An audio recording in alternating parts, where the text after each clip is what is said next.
Bonjour tout le monde, William Clavé de chez RPM. Mon véhicule de la semaine, la Volkswagen Golf GTI 2023.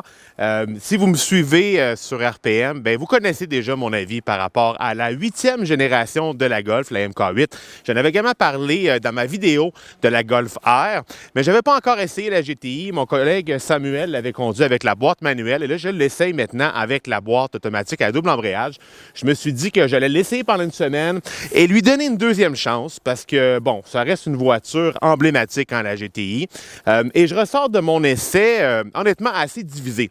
La main droite adore cette voiture-là et la main gauche la déteste. Alors, je vais commencer avec le positif. Au niveau de la conduite, au niveau du rendement de la motorisation, au niveau des performances qu'elle livre, la GTI de 8e génération est absolument sublime. En fait, Volkswagen fait presque un sans faute avec cette voiture-là.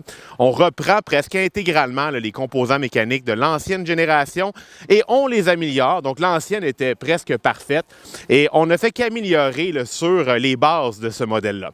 Le 4 cylindres turbo-compressé de 2 litres propose maintenant une puissance de 243 chevaux et un couple de 273 livres-pieds.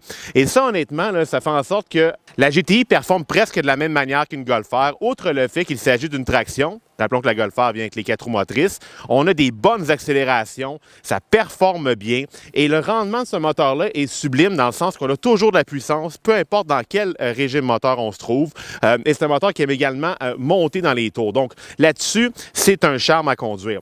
Le rendement de la voiture en général, la solidité du véhicule, on la sent bien plantée au sol, on la sent de qualité, on sent presque qu'on conduit un véhicule haut de gamme. Et ça a toujours été la force de la Golf GTI, c'est que malgré le fait qu'on la payait à un prix somme toute abordable, dans ce cas-ci entre environ 36 000 et 43 000 dans sa version la plus équipée, on a l'impression d'avoir une voiture coûtant beaucoup plus cher.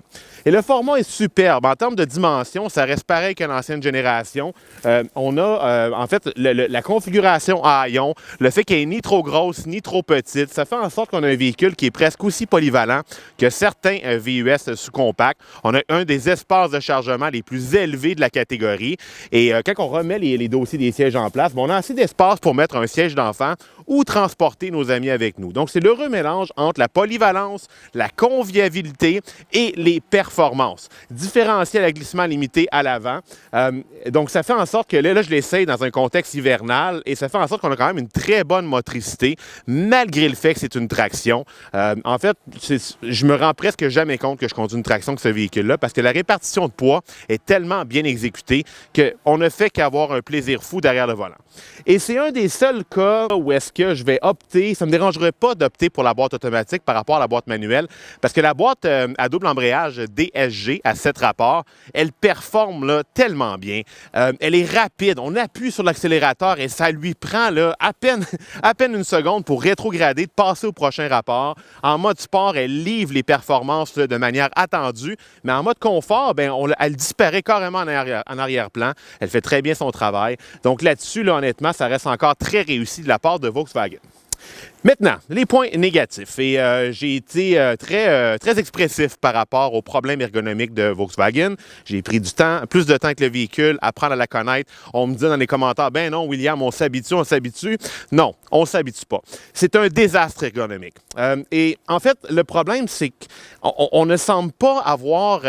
les gens qui ont développé le système multimédia de cette voiture-là, ou l'ergonomie en général, et quand je parle d'ergonomie, l'emplacement des boutons, la convivialité de l'utilisation des fonctionnalités, on ne dirait pas que ces gens-là ont parlé aux ingénieurs. D'un côté, on a des ingénieurs qui ont développé une voiture presque parfaite au niveau de la conduite, et de l'autre bord, on a un département d'ergonomie qu'eux, ils sont partis d'un bord, ils ont fait leurs affaires, puis là, les deux se sont rencontrés, puis ça donne ce résultat-là. C'est lent faire des choses très simples, comme par exemple juste éteindre le système arrêt-démarrage. On ne veut pas ça sur une Golf GTI. On essaie de le retirer, on doit franchir plusieurs menus. En fait, il se trouve dans un menu qui n'a aucun rapport avec la technologie.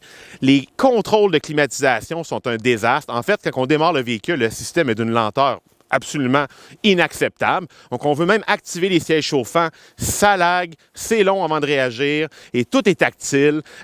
Et l'ergonomie, les menus sont compliqués, c'est difficile de trouver l'information. Et le fait que les commandes de climatisation et de volume physique ne s'illuminent pas la nuit, honnêtement, là, ça, c'est un non-sens. On roule la nuit avec ce véhicule-là, on est obligé de passer par le système multimédia pour ajuster le chauffage. C'est complètement ridicule. Et ça fait pas Volkswagen. Historiquement, Volkswagen n'avait pas ces problèmes-là. On retrouvait toujours l'information rapidement. Les boutons étaient facilement trouvables. Tout était facilement opérable. Et c'est pas le cas avec la MK8. Par contre, la bonne nouvelle, c'est que Volkswagen comprend le problème. En fait, on a avoué chez le constructeur qu'on avait fait un faux pas avec les systèmes multimédia et toutes les commandes tactiles du véhicule. On a annoncé qu'à compter de 2023, en fait cette année, dans quelques mois, une mise à jour va être apportée à toute la gamme de la Golf du côté de l'Europe.